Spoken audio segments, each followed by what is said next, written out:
নমস্কার বন্ধুরা, বাংলার খবরে আপনাদের স্বাগতম।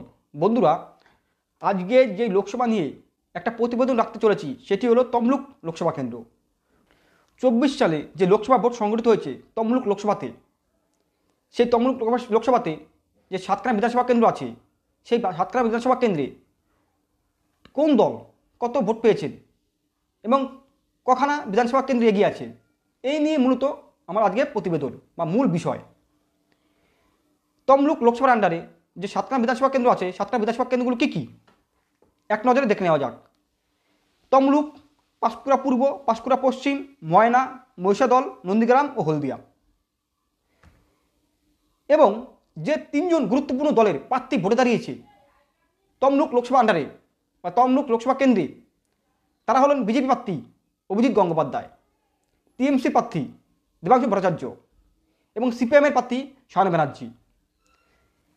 এবার আসা যাক তমলুক লোকসভার আন্ডারে যে সাতখানা বিধানসভা কেন্দ্র পড়েছে, সেই সাতখানা বিধানসভা কেন্দ্রে কোন দল কত ভোট পেয়েছে ও কোন সিটে কে এগিয়ে আছে।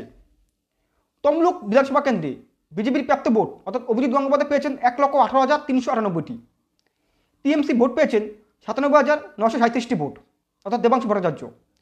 সিপিআইএমের প্রার্থী সায়ন ব্যানার্জি পেয়েছেন 15,533টি ভোট অর্থাৎ 20,461 ভোটে এগিয়ে আছে টিএমসি প্রার্থী দেবাংশু ভট্টাচার্য থেকে বিজেপি প্রার্থী অভিজিৎ গঙ্গোপাধ্যায়। পাঁশকুড়া পূর্বতে বিজেপি প্রার্থী অভিজিৎ গঙ্গোপাধ্যায় পেয়েছেন 91,249টি ভোট। টিএমসি প্রার্থী ভোট পেয়েছেন 88,528 ভোট এবং সিপিএমের প্রার্থী ভোট পেয়েছেন 13,050টি ভোট। প্রায় 2,721 ভোটে টিএমসি প্রার্থী দেবাংশু ভট্টাচার্য থেকে বিজেপি প্রার্থী অভিজিৎ গঙ্গোপাধ্যায় এগিয়ে আছে। ময়না বিধানসভা কেন্দ্রে বিজেপির প্রাপ্ত ভোট 1,11,901 অর্থাৎ অভিজিৎ গঙ্গোপাধ্যায় পেয়েছেন এবং টিএমসি দেবাংশু ভট্টাচার্য পেয়েছেন 1,01,953 ভোট এবং সিপিএমের প্রার্থী সায়ন ব্যানার্জি পেয়েছেন 6,836 ভোট। অর্থাৎ ময়না বিধানসভা কেন্দ্রে টিএমসি প্রার্থী দেবাংশু ভট্টাচার্য থেকে অভিজিৎ গঙ্গোপাধ্যায় বিজেপি প্রার্থী 9,948 ভোটে এগিয়ে আছে। নন্দকুমার বিধানসভা কেন্দ্রে বিজেপির প্রাপ্ত ভোট 1,10,754 ভোট, টিএমসির ভোট 1,02,811 ভোট এবং সিপিএমের ভোট 12,144 ভোট।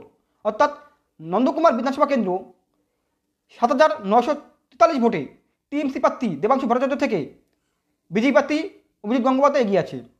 মহিষাদল বিধানসভা কেন্দ্র, মহিষাদলের বিজেপি প্রাপ্ত ভোট 1,05,999টি, টিএমসির ভোট 96,545টি ভোট এবং সিপিএমের ভোট 11,791 ভোট। অর্থাৎ মহিষাদল বিধানসভা কেন্দ্র 9,554 ভোটে এগিয়ে আছে টিএমসি প্রার্থী দেবাংশু ভট্টাচার্য থেকে বিজেপি প্রার্থী অভিজিৎ গঙ্গোপাধ্যায়। হলদিয়া বিধানসভা কেন্দ্রে বিজেপি প্রাপ্ত ভোট অর্থাৎ অভিজিৎ গঙ্গোপাধ্যায় ভোট পেয়েছেন 1,10,772 ভোট এবং টিএমসি প্রার্থী দেবাংশু ভট্টাচার্য পেয়েছেন 92,271 ভোট। সিপিএমের প্রার্থী সায়ন ব্যানার্জি পেয়েছেন 17,846 ভোট। অর্থাৎ হলদিয়া বিধানসভা কেন্দ্র 18,501 ভোটে এগিয়ে আছে টিএমসি প্রার্থী দেবাংশু ভট্টাচার্য থেকে অভিজিৎ গঙ্গোপাধ্যায় বিজেপি প্রার্থী।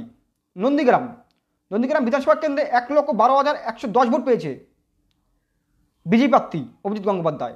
3,910 ভোট পেয়েছে দেবাংশু ভট্টাচার্য টিএমসি প্রার্থী এবং 7,574 ভোট পেয়েছে সিপিএম প্রার্থী সায়ন ব্যানার্জি। অর্থাৎ 8,200 ভোটে এগিয়ে আছে টিএমসি প্রার্থী দেবাংশু ভট্টাচার্য থেকে বিজেপি প্রার্থী অভিজিৎ গঙ্গোপাধ্যায়। এবার পোস্টাল ভোটে যদি আমরা দেখি, 4,401 ভোট পেয়েছে বিজেপি প্রার্থী অভিজিৎ গঙ্গোপাধ্যায় এবং টিএমসি প্রার্থী 3,896 ভোট পেয়েছে দেবাংশু ভট্টাচার্য। 615 ভোট পেয়েছে সায়ন ব্যানার্জি সিপিএম প্রার্থী। 505 ভোটে এগিয়ে আছে বিজেপি প্রার্থী অভিজিৎ গঙ্গোপাধ্যায় টিএমসি প্রার্থী দেবাংশু ভট্টাচার্য থেকে। অর্থাৎ সামগ্রিকভাবে মোট ভোট পেয়েছে বিজেপি প্রার্থী অভিজিৎ গঙ্গোপাধ্যায় 7,65,584টি, প্রায় 7,65,000 সামথিং, প্রায় বলা যেতে পারে 48 থেকে 49% ভোট পেয়েছে অভিজিৎ গঙ্গোপাধ্যায় এবং টিএমসি প্রার্থী দেবাংশু ভট্টাচার্য পেয়েছেন 6,87,551 ভোট, অর্থাৎ বলা যেতে পারে 43 থেকে 44% ভোট পেয়েছে এবং সিপিআইএমের প্রার্থী সায়ন ব্যানার্জি পেয়েছেন 85,369টা ভোট বা 85,300 সামথিং ভোট, প্রায় 5 থেকে 6% ভোট পেয়েছে। তাহলে তমলুকে যে উইনার অভিজিৎ গঙ্গোপাধ্যায়, তার প্রাপ্ত ভোট থেকে প্রায় 77,000 সামথিং ভোটে তার নিকটতম প্রতিদ্বন্দ্বী দেবাংশু ভট্টাচার্য টিএমসি প্রার্থীকে পরাজিত করেছিলেন অভিজিৎ গঙ্গোপাধ্যায় বিজেপি প্রার্থী, প্রায় 5% ডিফারেন্সে। এবং সাতখানা বিধানসভা কেন্দ্রে সাতখানাতে এগিয়ে আছে বিজেপি, অর্থাৎ তমলুক লোকসভা কেন্দ্রে। নমস্কার।